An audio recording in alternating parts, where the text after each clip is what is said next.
All right. Thank you, everyone, for joining us. My name is Dr. Robert Kachko, for those who don't know me.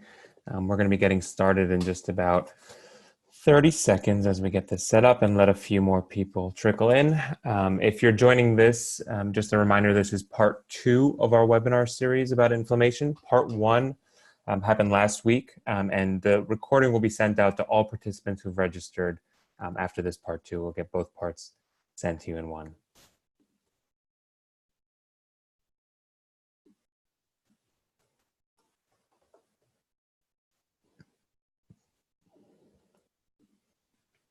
Okay, so, and just as a reminder, if you have any questions, feel free to put them into the Q&A box that you're seeing on Zoom, and we'll answer them towards the end of this presentation. And before we get started on part 2, which is really focusing on, well, what do we do about chronic inflammation? Let's just do a little bit of review about what we spoke about in part 1. And I know a lot of you who joined part 1 have actually spoken to me over the last week. So that offer remains. If you have a particular question about your own health needs, if you want to set up a 10 or 15-minute consult, that would be totally fine. We extend that as a courtesy to InnerSource Health patients because when you write a presentation like this, it's hard to accommodate for everyone's needs. And so the goal is to be able to, really personalize these things. And that's one of the key takeaways of week 1, which is, once we establish the fact that inflammation is everywhere, most types of chronic disease have at their roots some level of inflammation, and the fact that inflammation at its core need not be pathological, we then move into this understanding that our bodies turn on inflammatory pathways when necessary, when there's some sort of threat or insult or infection or even some physical trauma. Our body, through our immune system, turns on our inflammation. And depending on where our susceptibilities lie, and we talked a little bit about genetics last time, we can get a better understanding of what the best and most appropriate intervention is for that individual dealing with that level of inflammation in their body. And so we spent a lot of last time that we covered a lot talking about the types of blood work that might be useful. How do we look at digestion from the perspective of inflammatory pathways? And we talked about things like comprehensive stool analysis. We talked about how to measure leaky gut and SIBO, which stands for small intestinal bacterial overgrowth. And that ties in really directly with our hormonal system. And we spent a good amount of time talking about cortisol, but also the thyroid and some of the sex hormones like estrogen and progesterone and testosterone that might play a role. We also spent a little bit of time talking about something called oxidation, which really is inflammation's partner in crime. It's one of the ways that the immune system, through its efforts to help us heal, causes some of the damage to our cells.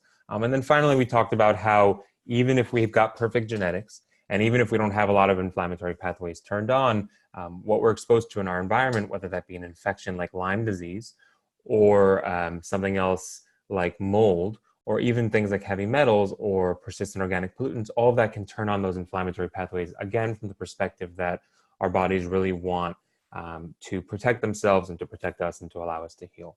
And so today, we're going to be spending a little bit more time talking about what we're going to do about it. And so I'll lead really with the secret here. And the secret is the way to intervene for inflammation is also the way you intervene for most types of chronic disease. It's really amazing to see as the research comes out that the same types of diets that we recommend for hormonal issues often can be found to be helpful for general inflammation.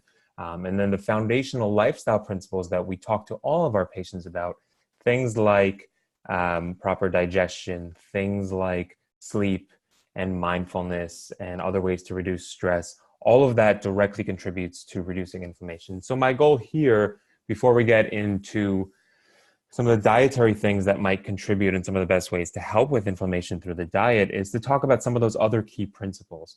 And so we start with physical activity. I think one of the things that our modern sedentary society has done is contributed to these chronic inflammatory pathways in very real ways.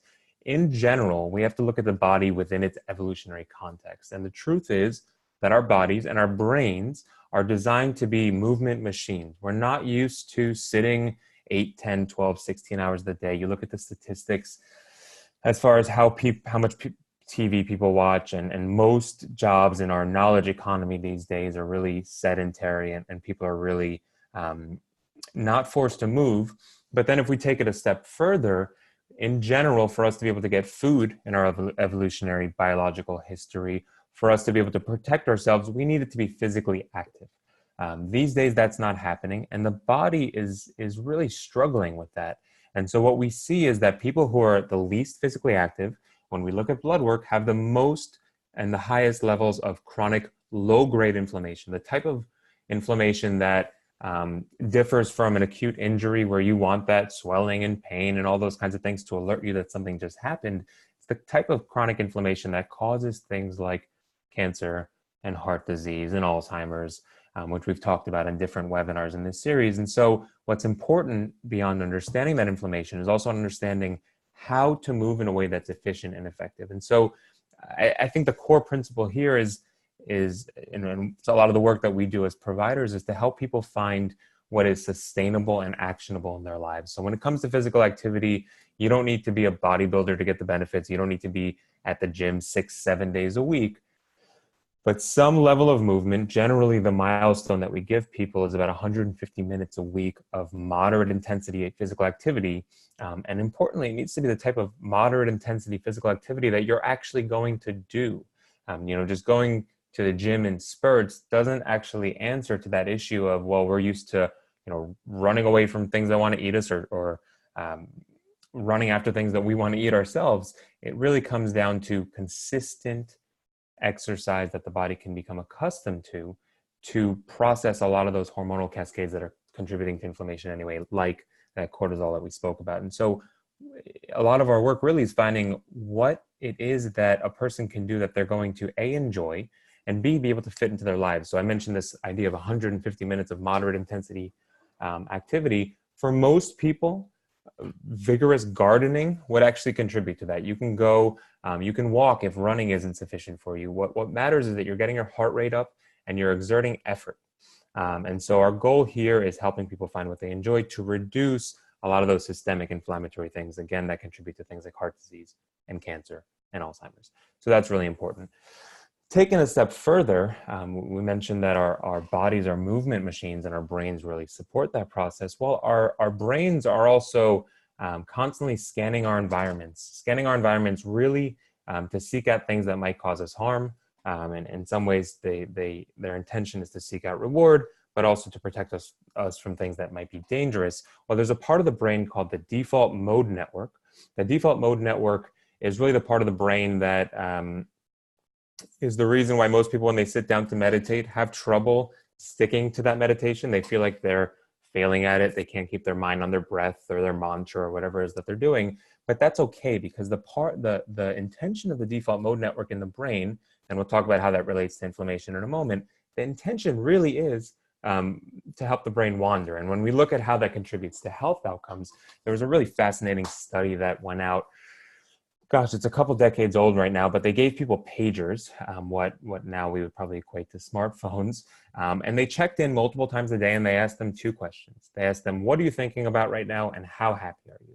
And the default mode network, again, that part of the brain, which is, we're not going to get into the full neurobiology, but the part of the brain that contributes to a mind that likes to wander, a mind that's always either some point in the future or at some point in the past, the more that part of the brain was turned on, the more the person's mind was wandering, and in contrast to focused on a very specific activity, the more likely they were to be unhappy. And so depression, anxiety, a lot of our mood disorders really correlate to an increase in this default mode network activity. And what's amazing and what we're finding in the most recent research is that in parallel with seeing that things like mindfulness meditation actually reduce the activity of these default mode network and give our brains or our bodies a little bit more control, also reduce our inflammatory cascades. And so a lot of those blood work measures that we mentioned, things like CRP and interleukin-6 and something called ESR, sedimentation rate, as well as our hormones that contribute to inflammation, like our cortisol, all of those improve when that default mode network is turned on, Put another way, mindfulness meditation, not only does it make people feel better, and not only do we have research that it contributes to all types of chronic disease reduction, we also now understand that it does so in part by reducing inflammatory pathways. And so if your inner source provider or someone else has mentioned the importance of exercise, that's certainly important. If they've mentioned the importance of mindfulness, that all comes back and relates to your inflammatory pathways and your likelihood of being healthy for a long time.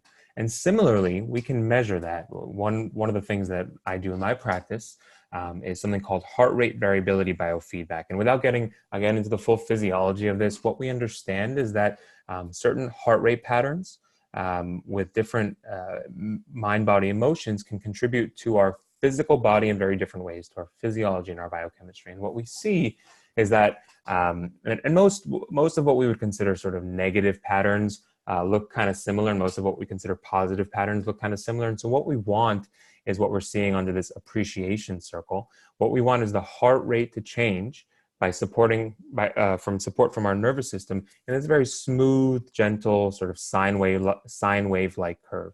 This is a body that has less inflammation.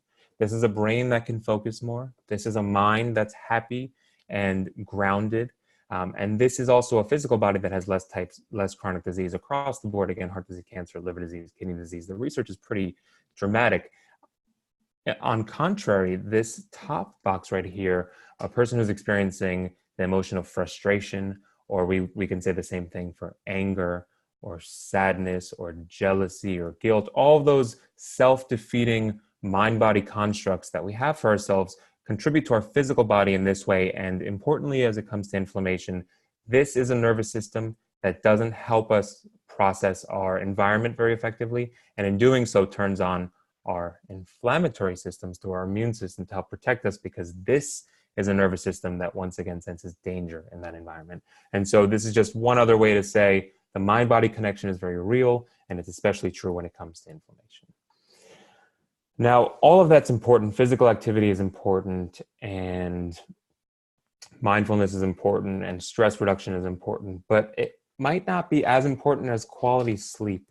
There's really tremendous research coming out in the last 5 and 10 years talking about the importance of sleep. So much so that I would say that, if people are looking to do physical activity and exercise and they're waking up an hour earlier at the cost of getting quality and the right quantity of sleep, I would say they probably shouldn't be doing that, because their bodies aren't able to benefit as much.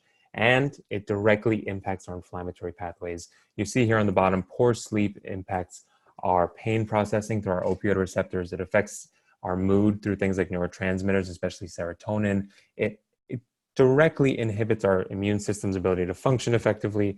There's a lot of research right now on what's called the endocannabinoid system with people's interest in CBD. Poor sleep impacts our endocannabinoid system, which is important for toning down inflammatory responses. And finally, poor sleep impacts our hormones, specifically our hormone cortisol, through what's called the HPA axis, basically how our brain talks to our adrenal glands producing cortisol in an effective way. And so we're not able to do that if we don't get the type of restful sleep. To put that into perspective, there's some interesting research that shows that just 4 hours of sleep for 1 week puts us into a pre-diabetic state. The types of metabolism that would be expected in someone who's got the stage just before diabetes can happen after just 1 week of sleeping just 4 hours a night. And what we also know is, while most commonly we think of not enough sleep being an issue, what we also see is that too much sleep, and it's really hard to parse out why that person is sleeping too much. Is it some form of chronic disease? Do they have depression that might be contributing? But when they try to decipher this data, both too much sleep and insufficient sleep can contribute to that CRP, which we mentioned last time. That is a good marker of inflammation, and also interleukin-6, which is a good marker of inflammation in the whole body without even looking at specific organ systems. And that's based on a large-scale review of 72 trials that really looked at how important is sleep for inflammatory pathways specifically. What is a good goal? 7 to 9 hours. The better question is, how do you get there? Well, there are a couple of core physiologic needs that our body has. And so the first and probably most important is regularity. Getting to bed at the same time and waking up at the same time. That sleep consistency in research is probably the most important thing that contributes to quality of sleep. taking away quantity of sleep. If you're, going to sleep at totally different times, but still getting your 8 hours, it's not the same as if you're getting 8 hours, say from 10 to 6 every day. Our bodies need that. Our bodies also need to sleep in total and complete darkness. There's a lot that can be said about how light exposure has contributed to all types of chronic disease, especially in people who are shift workers. But what we know is that sleeping in a pitch black room with blackout curtains or a sleep mask really can help. So this really comes down to our sleep hygiene. The temperature in the room is just as important. In order for our bodies to move into the types of brainwave patterns that contribute to quality sleep, we need to drop our core body temperature about 1 or 2 degrees. Kind of the reason why people like a hot cup of tea before bed, or why people sometimes do better with a hot shower, because what we do is we bring our temperature up and then allow it to drop more effectively and more efficiently once we get into bed. But sleeping in a cool room, a good target is about 65 to 68 degrees for people is important. Similarly, what we're consuming and what we're putting into our bodies can have a pretty drastic impact. Too much coffee, alcohol, even drinking too many fluids that you're getting up a lot and going to the bathroom can all contribute. For some people, when it comes to coffee, it can take them 24 hours to process the amount of caffeine in just 1 cup of coffee. That's based on our genetics, so that's really true. Alcohol in particular impacts REM sleep, rapid eye movement sleep. That really is important in terms of quality of sleep. I saw this in myself. I've been using different bio trackers and things like that, and I saw that even if I have a glass or 2 of wine before bed, my REM sleep really suffers, and my recovery scores really go down as well, and my ability to make the types of progress I want with physical activity in the morning just plummet. And so that's a challenge. When it comes to fluids across the board, if someone has trouble waking up, I ask them to stop fluids 2 to 3 hours before bed. I'd say 40 or 50% of the time that resolves the issue right there. If that doesn't, then there's a lot more that we need to look into. And finally, and this one is kind of obvious, stress can contribute to poor sleep. So having a routine that allows you to transition from a stressful day to a restful evening is really important.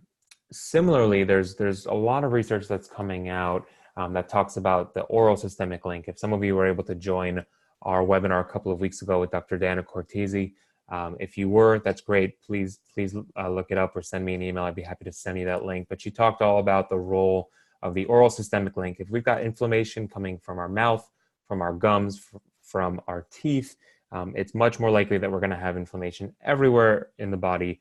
And what's important is that when we actually look at health outcomes, and most of the research has been done in heart disease and actually correlating periodontal disease with Alzheimer's in terms of what I've seen when I've dug into the research, what we see is that if you actually treat people with heart disease, with coronary artery disease, if you treat their periodontal issues, the issues with their gums, and get them to the place where their gums are healthy, it actually reduces systemic inflammation. It reduces their likelihood of having that heart disease progress.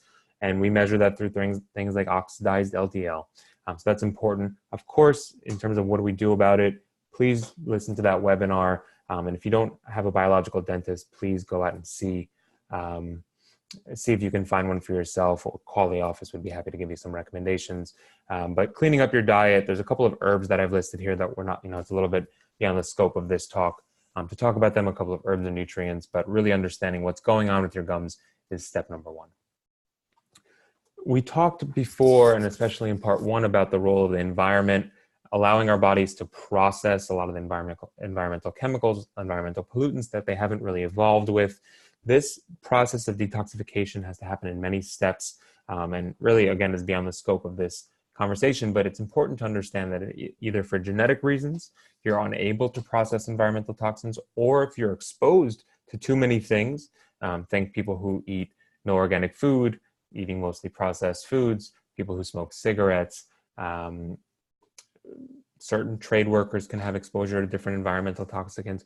All of that matters. And the good news is we have tools in our toolkit to address all of the steps in this process, what we call step 1, step 2, and even phase 3 detoxification. But we also have to help support the organs of the body, the kidneys, the liver, the digestive tract. All has to be working in proper order. And so I listed a couple of foods here and a couple of herbs that we sometimes use in a very targeted way in our practice to help the individual, based on what we learn about them, get a little bit better at detoxifying a lot of those environmental chemicals. And I said earlier, a lot of the chronic diseases we actually treat by addressing the whole body in a holistic way. And so when it comes to detoxification, you got to get rid of the stuff that's coming in. You need to look at the diet to see how it's contributing. You need to look at the organs of elimination and the way our bodies eliminate things. So we do a lot of that through our lungs and our nasal mucosa. We do a lot of that through our skin, which is where our lymphatics live. And so getting these organs of elimination to more properly evacuate and more efficiently evacuate is really important. So that's where we talk about things like nasal rinses, specific types of exercise, having people do controlled saunas. For some people, colonics are indicated, but really that comes down to getting the gut to be a little bit more efficient and effective at getting some of this stuff out into our stool. But also the other tools that we use, things like acupuncture and a lot of that mindfulness, actually, believe it or not, turns on those same detoxification patterns. Most often by turning on the types of genes we need to turn on the proteins and the enzymes that actually help us eliminate this stuff. So I really love mind-body techniques for turning on those good genes and turning off those bad genes as it comes down to detoxification. But to, again, understand that we need to do a full genetic assessment to understand what types of chemicals in your environment you might be exposed to. So if you haven't gone down that process, it might be worth talking to your providers about.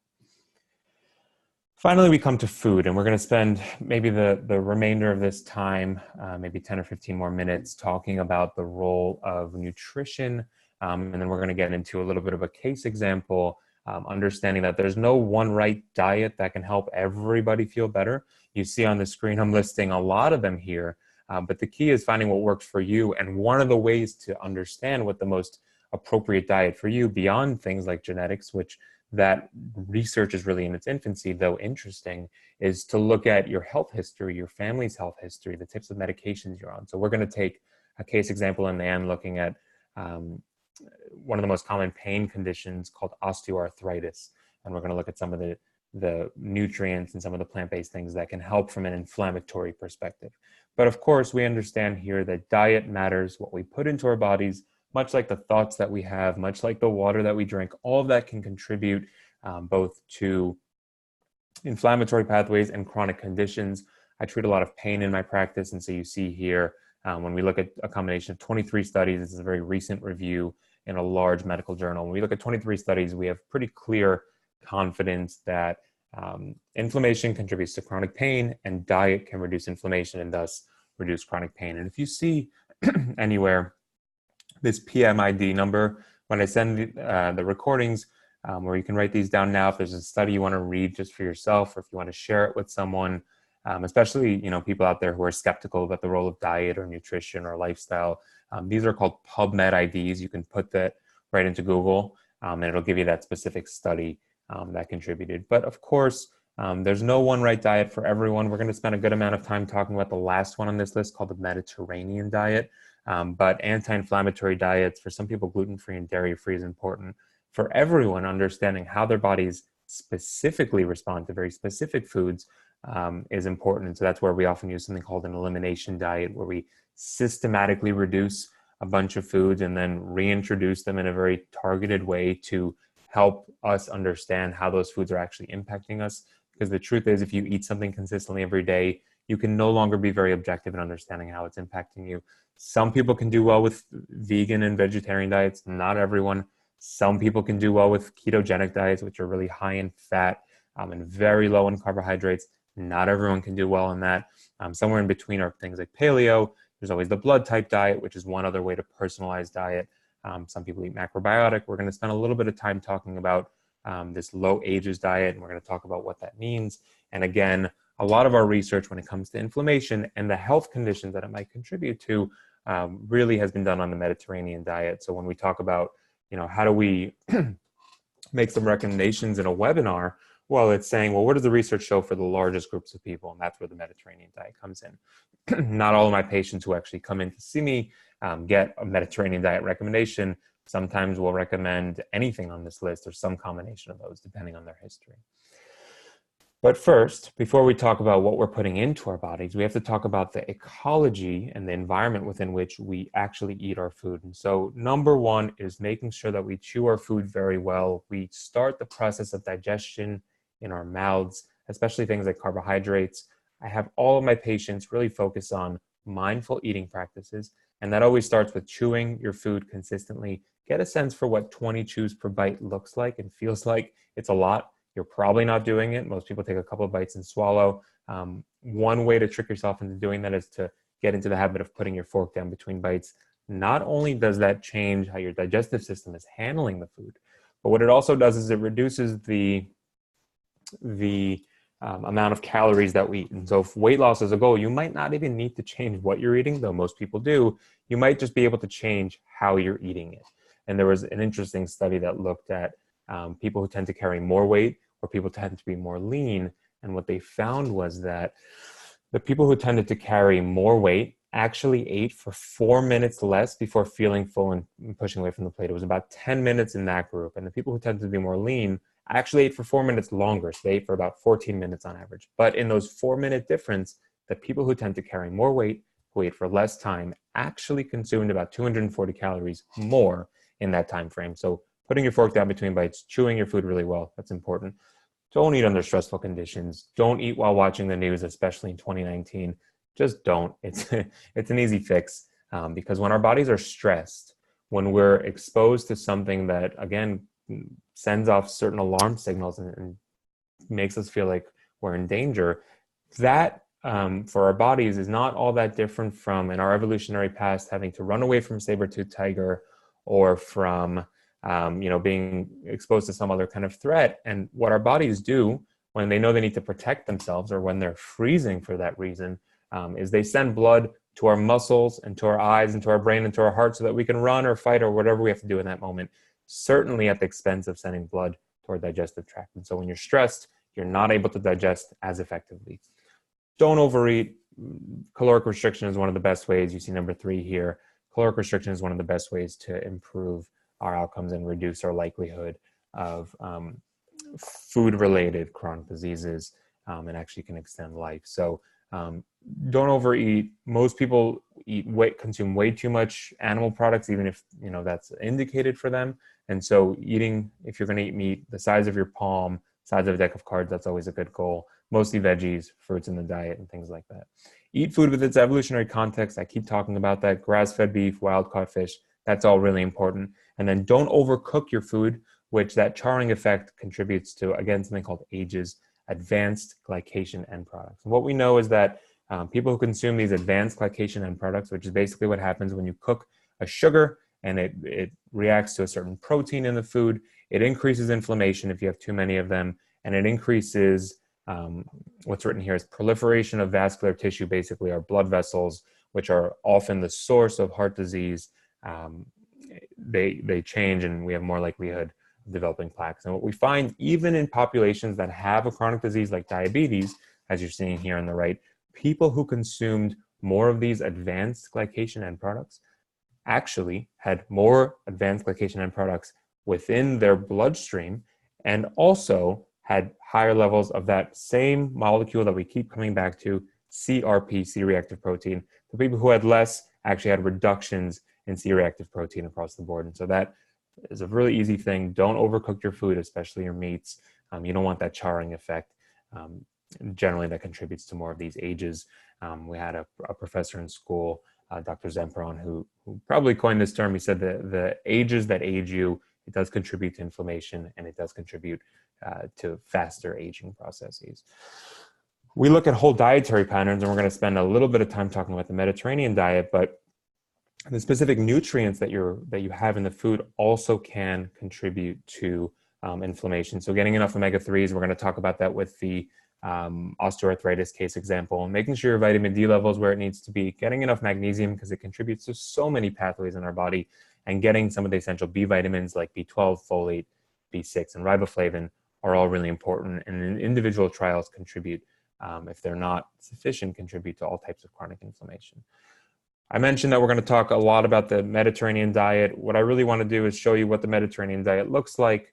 We can always help you individualize and personalize it for yourself, and then just point out a couple of really quick research studies that show its effect on inflammation. I'm just going to read this. It's on the screen in front of you. What is a Mediterranean diet? It's primarily seasonal and often local, whole grains, legumes, and nuts with the bulk of the diet, adding to that healthy fats, various herbs and spices for flavoring instead of excess salt and sugar and fats. There is a little bit of red meat, but it's limited, with a predisposition for more fish and poultry. Cold water fish, things like salmon, are really important. A little bit of alcohol is okay. Red wine, a glass for women, 1 to 2 glasses for men, and then they actually consume dark chocolate in moderation. Dairy is eaten, but typically in its fermented form and in low volumes. And fresh seasonal fruit is the preferred source of dessert. Another way to put that is a diet that's high in monounsaturated fats and has low saturated fats that are often found in things like red meat. Does allow for moderate alcohol intake, high intake of legumes. If we look at populations all over the world, especially in areas like blue zones where people tend to live disproportionately to 100 or more and tend to have exceptional longevity, almost all these areas, wherever they are in the world, whether that's in Japan or in Costa Rica or in Italy, what we find is that they consume a lot of legumes, things like beans and peas, etc. High intake of whole grain cereals. Not everyone should be having high intake of grains, but some people do well with it. Again, that's where we need to personalize it. Of course, lots of fruits and veggies. About 6 servings a day is a good goal. Reduced meat intake, we said. Moderate intake of milk and dairy products, ideally in its fermented form, and high intake of fish, especially cold water fish, things like salmon, mackerel, herring, cod, once again within its evolutionary context. When we look at the Mediterranean diet, there's a lot of research that shows that not only does it reduce inflammation, it reduces the likelihood of chronic disease. There's a marker that we can measure on our DNA called telomere length. The telomere is basically the end of the DNA, and our bodies are programmed that after so many years or so many specific cellular divisions, the telomeres shorten and shorten, and once they get short enough, that cell programs itself to die. It's a normal process. It's one of the ways we protect ourselves from things like cancer. The challenge is a diet and lifestyle that are incongruent with what our body needs expedite the shortening of these telomeres. And one of the ways to do that is to eat a standard American diet. And one of the ways to reverse it is to eat a Mediterranean diet. So there was a study that took a group of just under 4,700 women from the Nurses Health Study, a large trial that spanned over many years. And they found that the women who ate the closest to the Mediterranean diet had the longest telomeres and thus were more likely to live a long and healthy lifespan. We see research when it comes to, and I'm just going to skip to the next couple of slides, when it comes to the Mediterranean diet, it reduces a lot of the inflammatory pathways you're seeing here. Again, the CRP, interleukin-6, E-selectin, all those that contribute to things like heart disease.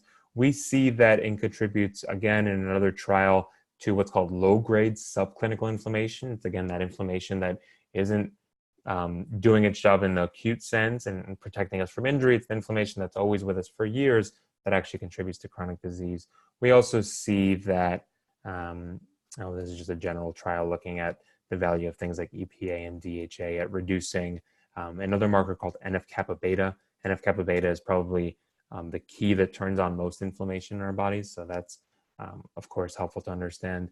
One of the mechanisms by which we think the Mediterranean diet works, and going back to the old adage of always helping the person to heal their gut when it comes to naturopathic medicine, is through changes in the digestive system, and specifically through changes in the intestinal microbiome. That's the types of bacteria that we have that we work in partnership with to stay healthy. They get nutrients from us, but they also help us to produce a lot of important nutrients, and they turn on certain genes and turn off certain genes. Well, it's likely that it's not the whole reason why it's important, but getting the microbiome in order is a good way through the Mediterranean diet to reduce inflammation.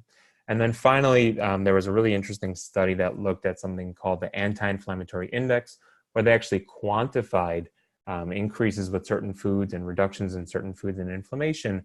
And they identified 20 foods, and here they are, broken down into foods that actually reduce inflammation at the top here, and foods that increase inflammation. And the foods that reduce inflammation are broken down into the number of servings per day, the actual cutoff that seem to make a difference. And so some of these servings are based on per day and some per week. It seems like getting about 6 servings a day of fruits and vegetables. Most of my patients who do well actually eat more than that. Coffee was found to be anti-inflammatory, a little bit of chocolate, herbal teas and things like that. Olive oil, we'll speak about in a moment. And then if we look at the servings per week, eating 2 servings of legumes per week, right? Frankly, I think people should be eating 4 or 5. And that's where we really personalize based on people's needs. Nuts, 2 servings of nuts per week. Well, I do a lot of work with brain health, and what we know is that a couple of servings of walnuts and almonds per week can actually improve brain health across the board. So that's probably something that we can improve upon, but it's nice to see that even at these low cutoffs, these low frequencies, and certainly a lot of people aren't getting 6 servings of fruits and veggies a day, we're finding that it has a systemic anti-inflammatory effect in the body. What increases inflammation? Certain types of processed meats, and then even unprocessed red meat. I'd be curious to see if they looked at whether, again, it was grass-fed red meat and grass-finished and all that kind of stuff, and how those animals were treated, which contributes to their likelihood of having poor health outcomes. Certain organ meats, they found chips and soft drinks. Basically, you can't have any, even a little bit. The cutoff was 0. Even a little bit can contribute to health outcomes. Something can be said about organ meats from really humanely raised animals, but if that's not the case, if you're eating things like liver, the liver stores a lot of the environmental pollutants that we're exposed to. Certainly, a lot of my patients who just cut out soft drinks will lose 10 pounds within a couple of weeks. It can be pretty drastic, and so these cutoffs can be improved upon, but they're a good starting point in terms of reducing inflammation.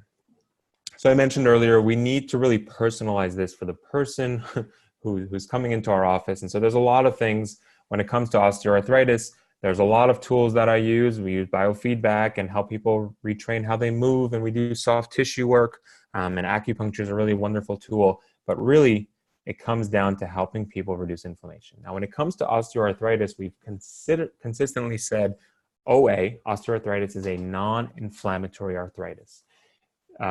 Basically in contrast to what's called rheumatoid arthritis, which is an immune system activation, what's called an autoimmune disease, that is very clearly an inflammatory pathway. That was the common wisdom. We thought OA was sort of wear and tear on the joints. The truth is, OA is a metabolic disorder that's worsened by inflammation. So just looking at it as inflammatory versus non-inflammatory is too simple. And as I mentioned earlier, every chronic disease has inflammation at its core. So it's really important that we address inflammation with things like osteoarthritis. And that comes down to specific types of herbs and nutrients. We're going to talk about some of those really quickly today because we're running out of time. And then we're going to talk about some key foods as well. Food, of course, contributes to our likelihood of developing excess weight. And what we know is if we can help people sustainably lose weight that honors their body's need for nutrition and sustenance and doesn't create sort of body image issues by hastening the intention and having people lose weight too quickly or making it their ultimate goal. What we know from a health perspective, though, is if people lose weight for every pound of weight lost, this is in the example of someone with knee osteoarthritis, this is the knee in this image, every pound of weight loss takes about 4 pounds of pressure off of the knee. And so people dealing with OA certainly need to lose weight because that helps everything else be more effective. In terms of some of the key nutrients or some of the key foods that we can have, one of the best ways to judge if they're effective from an anti-inflammatory perspective is to compare them clinically to the gold standard. And what we often use for inflammatory pain conditions like OA is ibuprofen or non-steroidal anti-inflammatories. And so in a lot of the research that we have to look at, well, is it more effective? At what dose is it more effective? And what is the side effect profile that'll help us understand when it's appropriate to use it? Is it always? Is it only in certain patients with certain side effects? Things like that. And so when we look at curcumin, turmeric, people are familiar with turmeric by now in 2019. It's the most common ingredient or the most important ingredient in some of the curries that we have. It's this beautiful golden orange. And what we find is that 1,500 milligrams of the right form of turmeric for 4 weeks is just as effective as ibuprofen for reducing pain. The good news is turmeric also had less side effects like abdominal pain and abdominal bleeding.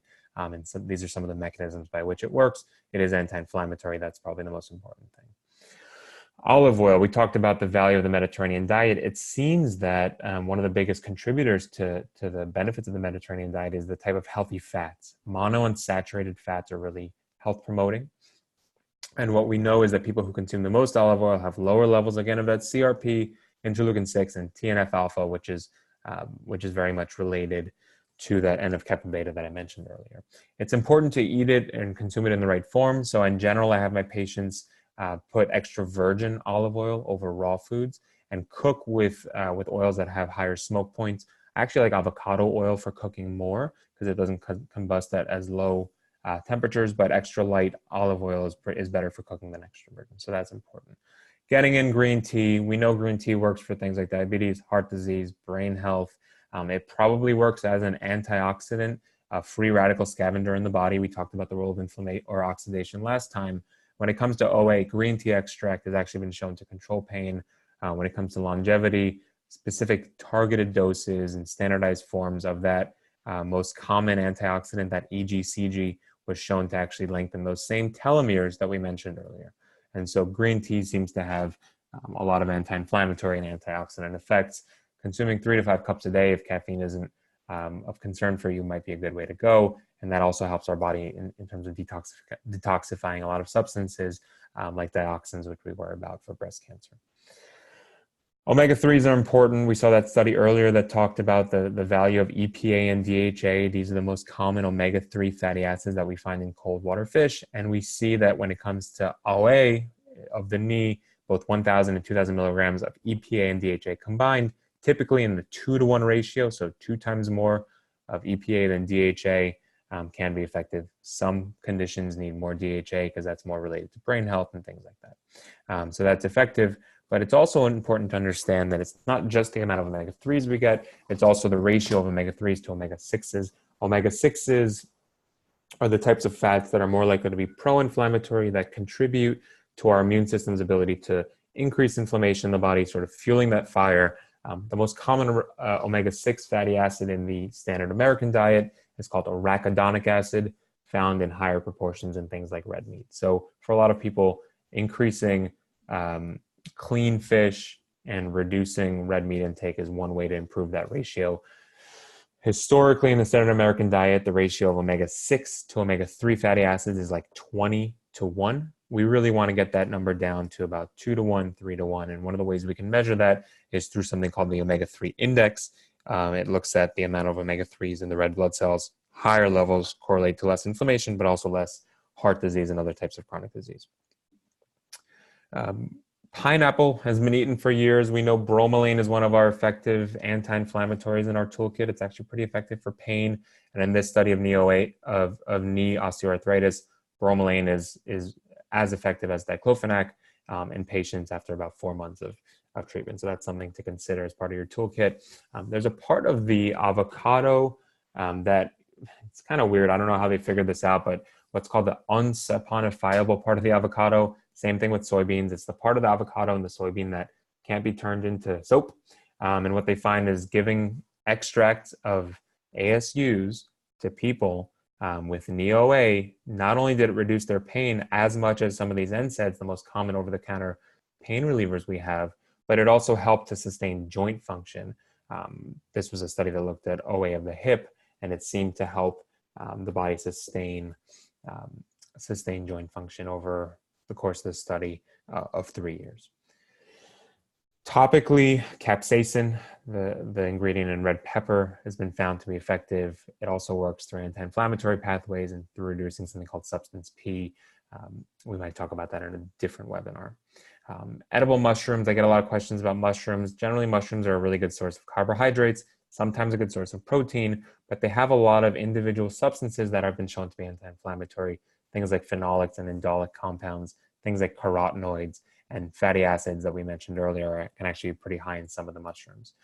So getting some of these nutrients can also be a way to increase your inflammatory or to reduce your inflammatory pathways. And then finally, I think we're nearing the end. Boswellia, commonly known as frankincense in traditional medicines, has been shown to be pretty effective for pain of the knee, and again, most often understood to be effective by reducing inflammation. And so Boswellia reduces inflammation, reduces pain, probably something that's worth having in our toolkit. It's important to get the right combination, and so the formulas that we use in our practice have the right type of what's called boswellic acids, and that goes across the board for everything we're talking about here. It needs to be within its right form, picked at the right time, combined with things that make it more effective. Really, that's what we do as NDs and licensed acupuncturists at our clinic. I've seen some people using it in recipes for cooking to add some flavor. I've never tried it, but if any of you have, certainly let me know. A couple of other foods that have been shown to be effective: Bing cherries, pretty effective even for things like gout and reducing inflammation. Consumption of cherries in general reduces inflammation. And we mentioned nuts earlier, can be pretty effective. These are some of the trials, again, that you can take a look at later. Glucosamine, chondroitin, not strictly food-based, but often something that people take over the counter, seems to be effective for osteoarthritis. Chondroitin probably in most effective in reducing pain, and the glucosamine part of it probably effective in reducing the stiffness of OA. Okay, so we covered a lot here. Thank you all for bearing with me. I saw the numbers on the webinar stayed pretty much level the whole time, which is always a good sign. It means I wasn't talking a mile a minute like I'm often prone to do. But I understand that sometimes a webinar is not the best setting to have all of your questions answered. I've gone ahead in the next couple of weeks, opened up a couple of extra slots. So if you go to www.drkachko.com/schedule, you book one of these free 10-minute discovery sessions. Let's get an understanding of what your body needs and really try to start getting you down this anti-inflammatory pathway as much as possible. If you have any questions, and I'll take just a couple here, but if you have any questions, you can find me all over social media, over Facebook, and then you can email us at info@innersourcehealth.com, or you can email drkachko@innersourcehealth.com. Call the office. I'm sure most of you know Lindsay. Everyone knows and loves Lindsay, so feel free to reach out. We're here for you. Let me just see if any questions came through. Yep, just 2 questions. First question is, what if you have issues with things like digestion and inflammation? Inflammation like joint pain, what do you do then? Well, for most people, we're not just addressing one part of the body. And as we talked about earlier, it's about getting the foundational aspects right. So that which helps for digestion probably will help with joint pain, and there's sort of systemic anti-inflammatory approaches that we take. But if we know that the source of the inflammation is in the digestive tract, we probably want to address that first while offering symptomatic relief, say for that joint pain. So that's a good question, and that's really, we have to answer that specifically for your needs. Is there a one-size-fits-all diet? No, not really. It's about finding that what works specifically for you. That's where we do things like elimination diet. Sometimes we do, testing for diet, but it's not always the most effective. Across the board, if we're looking at what has the most research, probably the Mediterranean diet, but really personalizing it from there is really important. Question came in, is there a special diet for IBS in particular? So some people do well with what's called the FODMAPs diet. It's got low amounts of certain sugars, but much like other types of digestive issues, for IBS, it's really understanding what it is that the person's reacting to. It might be those FODMAPs. So if you Google that, usually in capitals, FODMAP. But for a lot of people, doing a comprehensive elimination diet and reintroducing foods one by one is important. Some people do really well with eliminating dairy when it comes to IBS. And the last thing I'll say is IBS is often what's considered a sort of a diagnosis of exclusion. That means that once we've ruled out all other types of conditions, especially the inflammatory bowel diseases like Crohn's and colitis and celiac, we give people a diagnosis of IBS. But IBS is really a combination of a lot of things. You have to get the microbiome in order. You have to help reduce stress pathways. You have to reduce intestinal spasm. And so you can address it through diet, but it requires a more comprehensive look. But that's certainly a great question. Let me see if there's one more. I've got one in the chat. Question about foot bath detoxing and just general feelings about it. I actually don't. I can't say I've done a deep dive. That's a great question. I suspect a lot of that is just marketing fluff. I don't have clarity on whether there are some brands out there that are really, that you can really trust, and most importantly, that have done research. What you want them to see is, what's ending up in the water. Is it something that would end up in the water in everyone, or is it actual environmental toxicants that they might have been exposed to. So that's a good question. Unfortunately, I don't have much more detail than that. Maybe we can do a deep dive on that together at some point and do another webinar on that. And another question came in about sleep and exercise. I think I may have answered this earlier. I wrote an article a couple of years ago that basically was giving people permission not to go and exercise in the morning. And the whole point was not that exercise isn't important, but that if you're giving up an extra hour of sleep, you're making less gains in the gym, and it impacts how your body processes food. So quality sleep takes precedence. You need to be able to recover, and certainly exercising when your body isn't fully recovered is the wrong way to go. So I'm not seeing any other questions. So thank you everyone for joining us. Again, give us a call, check us out on www.innersourcehealth.com. Feel free to send me an email or book one of those consults on drkachko.com/schedule. Thank you so much, and keep an eye out for future webinars. We will send out the link to this recording. Thank you so much.